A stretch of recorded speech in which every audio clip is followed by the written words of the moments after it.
ನಮಸ್ಕಾರ ಸ್ನೇಹಿತರೆ, ಇಡ್ಲಿ ದೋಸೆ ಇವೆರಡಕ್ಕೂ ಸರಿ ಹೊಂದುವಂತಹ ಹೋಟೆಲ್ ಶೈಲಿಯಲ್ಲಿ ಕಡಲೆ ಬೀಜ ಚಟ್ನಿಯನ್ನು ಹೇಗೆ ಪ್ರಿಪೇರ್ ಮಾಡ್ಕೊಳ್ಳೋದು ಅಂತ ಈ ವಿಡಿಯೋದಲ್ಲಿ ನೋಡೋಣ. ಈ ಚಟ್ನಿ ಇಡ್ಲಿಗೂ ಸೂಪರ್ ಆಗಿರುತ್ತೆ, ಹಾಗೆ ದೋಸೆಗೂ ಸೂಪರ್ ಆಗಿರುತ್ತೆ.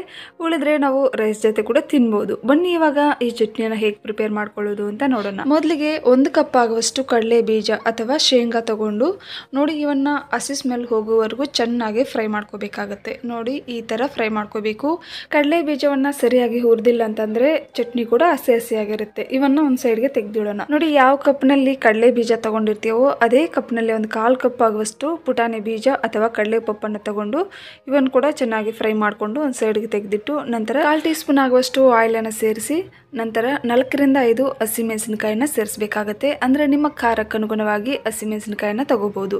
ಇವನ್ನ ಚೆನ್ನಾಗಿ ಫ್ರೈ ಮಾಡ್ಕೊಂಡಿದ್ದಾದ್ಮೇಲೆ ಸ್ವಲ್ಪ ಪುದೀನ ಸೊಪ್ಪನ್ನು ಸೇರಿಸಿ ಒಂದು 2 ನಿಮಿಷ ಈ ಥರ ಚೆನ್ನಾಗಿ ಮಿಕ್ಸ್ ಮಾಡ್ತಾ ಫ್ರೈ ಮಾಡ್ಕೋಬೇಕು.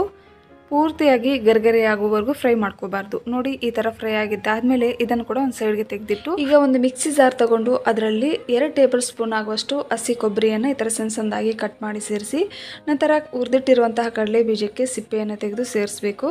ಹಾಗೆ ಹುರಿದಿಟ್ಟಿರುವಂತಹ ಕಡಲೆ ಪಪ್ಪನ್ನು ಸೇರಿಸೋಣ. ನಂತರ ಒಂದು ಸ್ವಲ್ಪ ಹುಣಸೆ ಹಣ್ಣನ್ನು ಸೇರಿಸಬೇಕು. ಹುಣಸೆ ಹಣ್ಣನ್ನು ಸೇರಿಸೋದ್ರಿಂದ ಈ ಚಟ್ನಿ ತುಂಬಾ ರುಚಿಯಾಗಿರುತ್ತೆ, ಜಾಸ್ತಿ ಹಾಕೋಬಾರ್ದು. ನಂತರ ಫ್ರೈ ಮಾಡಿಟ್ಟಿರುವಂತಹ ಹಸಿ ಮೆಣಸಿನಕಾಯಿ, ಪುದೀನ ಸೊಪ್ಪನ್ನು ಸೇರಿಸಿ ಹಾಗೆ ರುಚಿಗೆ ತಕ್ಕಷ್ಟು ಉಪ್ಪು ಹಾಗೆ ಸ್ವಲ್ಪ ಕೊತ್ತಂಬರಿ ಸೊಪ್ಪನ್ನು ಸೇರಿಸಿ ಈಗ ನಾವು ಗ್ರೈಂಡ್ ಮಾಡ್ಕೊಳ್ಳೋದಕ್ಕೆ ಸ್ವಲ್ಪ ನೀರನ್ನು ಸೇರಿಸಿ ಗ್ರೈಂಡ್ ಮಾಡ್ಕೊಂಬರೋಣ. ನೋಡಿ, ಚಟ್ನಿಯನ್ನು ಗ್ರೈಂಡ್ ಮಾಡ್ಕೊಂಬಂದಿದ್ದಾಯಿತು. ನೋಡಿ, ಈ ಚಟ್ನಿಯನ್ನು ಹೀಗೇನು ಸರ್ವ್ ಮಾಡ್ಕೋಬಹುದು. ನಿಮಗೆ ಮತ್ತಷ್ಟು ಟೇಸ್ಟ್ ಬೇಕಂತಂದ್ರೆ ಒಗ್ಗರಣೆ ಮಾಡ್ಕೋಬೇಕಾಗತ್ತೆ. ಮತ್ತೆ ಈ ಚಟ್ನಿಯಲ್ಲಿ ಬೆಳ್ಳುಳ್ಳಿ ಈರುಳ್ಳಿಯನ್ನು ಬಳಸುವುದಿಲ್ಲ, ನೀವು ಬೇಕಂತಂದ್ರೆ ಆ್ಯಡ್ ಮಾಡ್ಕೋಬಹುದು. ಈಗ ಈ ಚಟ್ನಿಯನ್ನು ಒಂದು ಪಾತ್ರೆಯಲ್ಲಿ ಸೇರಿಸಿ ಒಗ್ಗರಣೆ ಮಾಡ್ಕೊಳ್ಳೋಣ.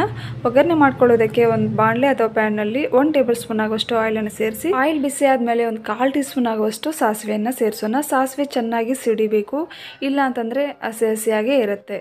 ಸಾಸಿವೆ ಚೆನ್ನಾಗಿ ಸಿಡಿದಿದ್ದಾದ್ಮೇಲೆ ಸ್ವಲ್ಪ ಕರಿಬೇವಿನ ಸೊಪ್ಪನ್ನು ಸೇರಿಸಿ ಚೆನ್ನಾಗಿ ಫ್ರೈ ಮಾಡ್ಕೋಬೇಕಾಗುತ್ತೆ. ನೋಡಿ, ಈ ಒಗ್ಗರಣೆ ರೆಡಿ ಆಯಿತು.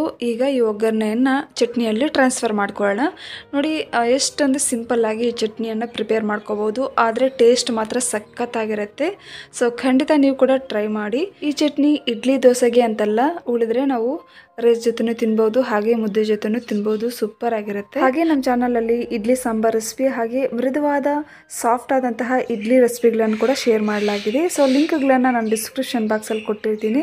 ಇಲ್ಲ ಅಂತಂದರೆ ನೀವು ಚಾನಲಲ್ಲಿ ಹೋಗಿ ಕೂಡ ನೋಡ್ಬೋದು. ಇಂತಹ ಮತ್ತಷ್ಟು ರೆಸಿಪಿಗಳಿಗೋಸ್ಕರ ದಯವಿಟ್ಟು ನಮ್ಮ ಚಾನಲನ್ನು ಸಬ್ಸ್ಕ್ರೈಬ್ ಮಾಡಿ ಸಪೋರ್ಟ್ ಮಾಡಿ. ಹಾಗೆ ವಿಡಿಯೋ ಇಷ್ಟ ಆದರೆ ಪ್ಲೀಸ್ ಒಂದು ಲೈಕ್ ಮಾಡಿ. ಮತ್ತು ನಮ್ಮ ಚಾನಲಲ್ಲಿ ಒಳ್ಳೊಳ್ಳೆ ರೆಸಿಪಿಗಳನ್ನು ಅಪ್ಲೋಡ್ ಮಾಡಲಾಗಿದೆ, ದಯವಿಟ್ಟು ಒಮ್ಮೆ ವಿಸಿಟ್ ಮಾಡಿ. ವಿಡಿಯೋ ವೀಕ್ಷಿಸಿದ್ದಕ್ಕಾಗಿ ಧನ್ಯವಾದಗಳು.